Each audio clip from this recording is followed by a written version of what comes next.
Good afternoon, I'm Kara Rucker. The time is now 12 o'clock on this Tuesday. Our top story, House Speaker Nancy Pelosi announcing a House vote to end the potential rail strike will happen tomorrow. This is your midday update. And there's a lot to do, including resolving the train strike, what we're doing now, and Congress, I think, has to act to prevent it. It's not an easy call, but I think we have to do it. President Biden told reporters he is confident a rail strike will be prevented. Congress has the power to keep workers working, even if contract negotiations between unions and railroads continue to fall flat as they have. The rail strike could happen as soon as next week. Some officials say Ukraine's sought-after status of becoming part of NATO is the reason Russia's war on Ukraine ever began.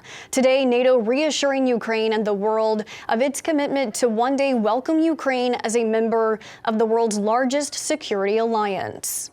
So we demonstrate that NATO's door is open, not only in words but in deeds, and that was part of the decision we made in Bucharest. Then we also made a decision on Ukraine specifically, and we stand by that too, on membership for Ukraine. Russian officials have long pushed back against NATO's presence along its country's borders, feeling cornered by a NATO alliance. Finland and Sweden also have pending memberships. The announcement from NATO today reaffirming its support for Ukraine, along with sending more aid in the ongoing war. We need to support Ukraine because what we see is that President Putin is trying to use winter as a weapon of war, which is inflicting a lot of suffering on the Ukrainian people. What is the honest, realistic total, do you think, of migrant workers who died as a result of what they're doing for the World Cup in totality? The estimate is around 400. Between 400 and 500. I don't have the exact number. That's something that's being discussed. The toll it took to bring the World Cup tournament to Qatar was a costly one for the migrants building the stadiums and structures. As you just heard, a top Qatari official estimates between 400 and 500 people have died. The country won the bid to host the 2022 World Cup back in 2010. In 2014, construction began. The death span across the 7 years it took to build the new infrastructure needed to hold such a vast event. What I will say is, one death is a death too many, plain and simple. And I think every year, the health and safety standards on the sites are improving. Qatar has long been questioned by human rights groups over their ability to host the World Cup, given strict migrant labor laws and worker conditions. Happening today, the U.S. Senate will hold an antitrust subcommittee hearing on Kroger's proposed $24.6 billion purchase of Albertsons. It will include testimony from each company's CEO. The merger has sparked opposition from lawmakers, labor unions, and consumer groups. Kroger and Albertsons will defend their arguments in favor of the deal that would mark the largest merger among supermarkets.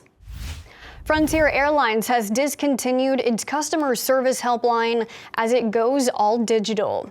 If changes need to be made to a reservation, customers can go to their website or mobile app. They also have a chatbot service available 24 hours a day. The airline is known to be one of the most budget-friendly when it comes to paying airfares. So the company decided in order to still offer the lowest fares in the industry, they have to operate as efficiently as possible. But the airline recently had to pay up for bad customer service. The airline was fined $2.2 million by the Department of Transportation for extreme delays in providing refunds to its customers. I can tell you it's been a very, very troubling record. So the prosecutor, state attorney for this judicial circuit, Andrew Warren, has put himself publicly above the law. The state attorney that Florida Governor Ron DeSantis suspended earlier this year will be in court today fighting to get his job back. The governor suspended Andrew Warren for a pledge the prosecutor made to not enforce certain laws. One of such laws he planned to not enforce is an abortion ban.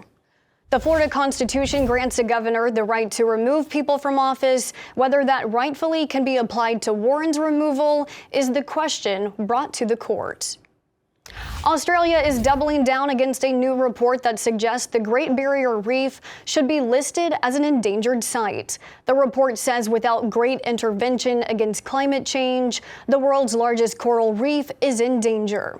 But the Australian government disagrees with its consensus, saying every coral reef would be in danger if the world's temperature increased. What I say is there is no need to single out the Great Barrier Reef in Australia because there is no government taking the risks to coral reefs more seriously than the Australian government. The Great Barrier Reef is the largest living structure on the planet. You could fit 70 million football fields inside of it. Thank you so much for joining us. We'll continue to follow the latest headlines for you tomorrow morning. Until then, from the heartland of America, I'm Kara Rucker. Have a great day.